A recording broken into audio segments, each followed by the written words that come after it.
more information about them from one of our coordinators, Jonathan Slatt. Jonathan Slatt, and I'm the Russia and Northeast Asia coordinator for the Wildlife Conservation Society. I believe that wildlife has a place on this earth, and my job is to find practical solutions that allow people and wildlife to come together. What is it? The Przewalski's forest went extinct in the wild in the 1960s. On a recent trip to Kazakhstan, I thought about the ongoing and successful efforts in that country to force it back to the Central Asian steppe. The world needs happy stories. Watch the impossible become possible, and to see art restored. That's what's happening today in Przewalski's forest. No more animals. And we're going to start to exit the Przewalski horse territory so that we can enter a huge pasture up ahead. In that huge pasture, we'll be on the lookout for a very large cow-like animal known as the gaur, and that's spelled G-A-U-R, in case you were curious. They're a relative of the American bison, which is another species of animal we have here at the Bronx Zoo. You might have seen them, you might have not yet today, but they do look pretty similar to them, as they're sometimes referred to as Indian bison. However, the gaur will be much, much larger. And I say that because they're actually the largest wild cattle species in the world, as they can be up to 6 feet tall, 10 feet long, and weigh over 2,000 pounds. 10 feet! So for reference, that's roughly the size of a small car each, and we do have a lot of them in our herd. They're going to be a little bit further up ahead Where to is the it? right, kind of in the center area of this pasture. They're all lying down, which is why it's kind of hard to see them, but we'll get closer in just a second. Now, with their large size and their impressive horns, the male gaur can actually fight off just about any predator, even I a remember tiger. those.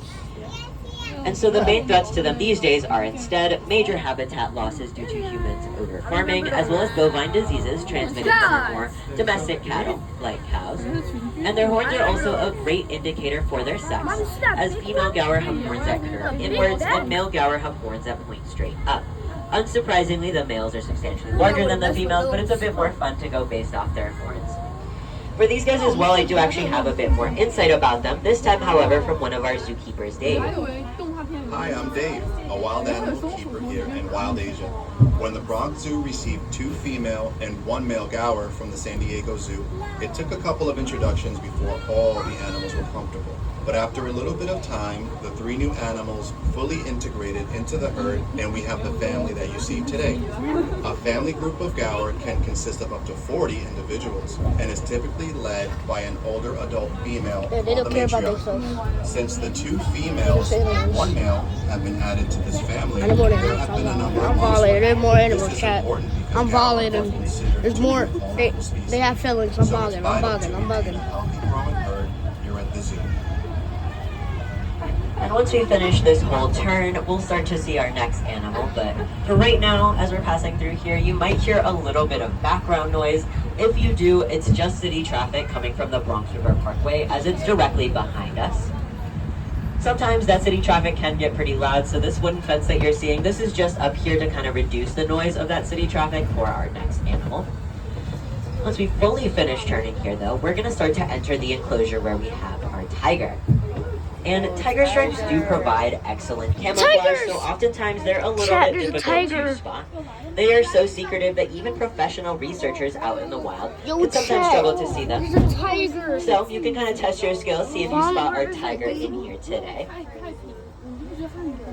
And tigers do also hunt a variety of animals, but they prefer wild pigs and medium-sized deer. Typically, a tiger will gorge itself on a fresh kill, eating as much as 40 pounds of meat at one time. And that's the equivalent of 160 hamburgers in a single sitting. So after a meal of that size, a tiger will usually not eat again for several days. And the WCS has been a leader in tiger conservation, and our scientists out in the field tell us that there is reason to be hopeful that tigers are beating the odds against extinction. The WCS partners with 6 other conservation groups on tiger conservation efforts, and together we are all fighting against the threats facing wild tigers, including poaching, lack of prey, and habitat loss. Now, our tiger that's in here today, he's all the way on the right side. That's why it was hard to see him at the beginning. He's currently lying down taking a nap. But the tiger in this enclosure is our male Amur or Siberian tiger, Anakin. And of the 2 subspecies of tiger that we have here at the Bronx Zoo, the Amur and the Malayan, his species is actually the larger, the Amur. We only have one of them in this enclosure at a time, though. We do that because they are a solitary species and they live alone out in the wild. So it is in their best interest to be in here all by themselves, as they can be quite territorial as well. So trust me, they do prefer it this way.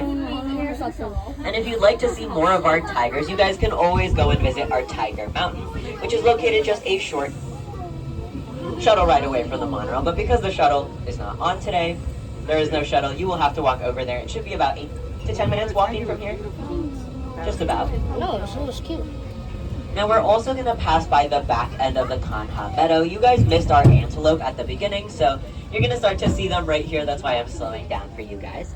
So directly across from the train on that hill, those small tan animals with the white underbelly, those are the female black buck antelope. We do have a male. He's kind of hiding to the left. He's the dark brown one with the long spiral horns that point up in a V shape. Their species is sexually dimorphic, which means that they look different based on their sex, so that's why the males and the females are 2 different colors.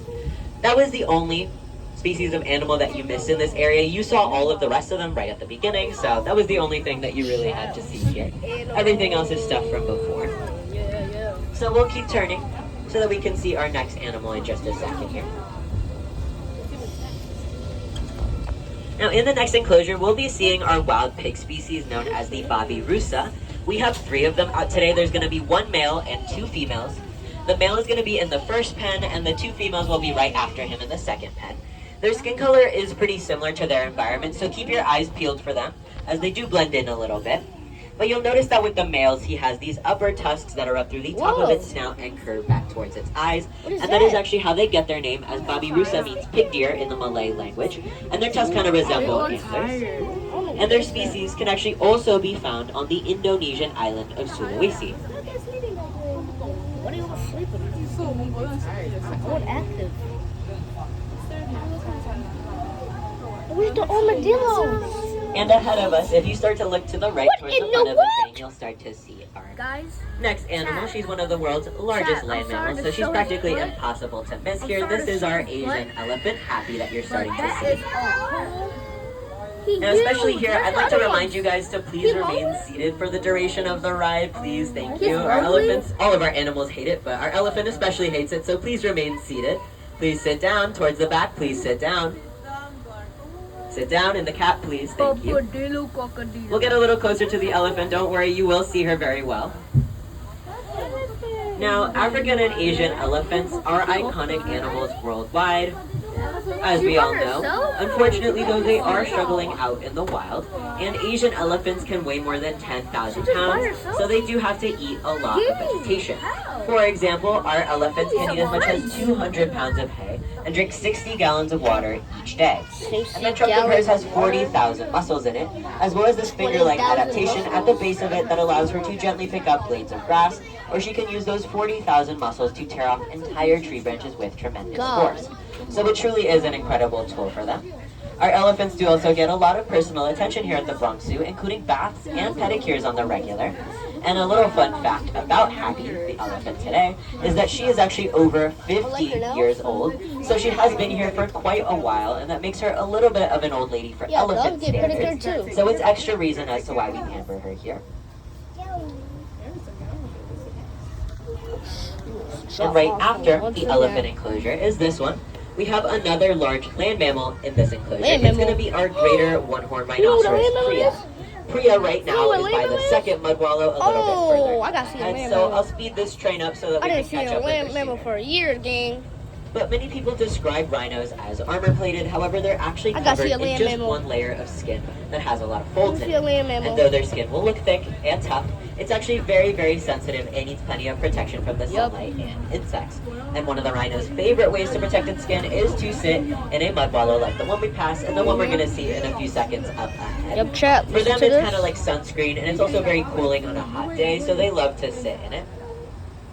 And we've also had a lot of success with our greater one-horned rhinoceros. Here at the Bronx Zoo, we help animals like the rhino and tiger by participating in cooperative zoo management programs called the Species Survival Plan.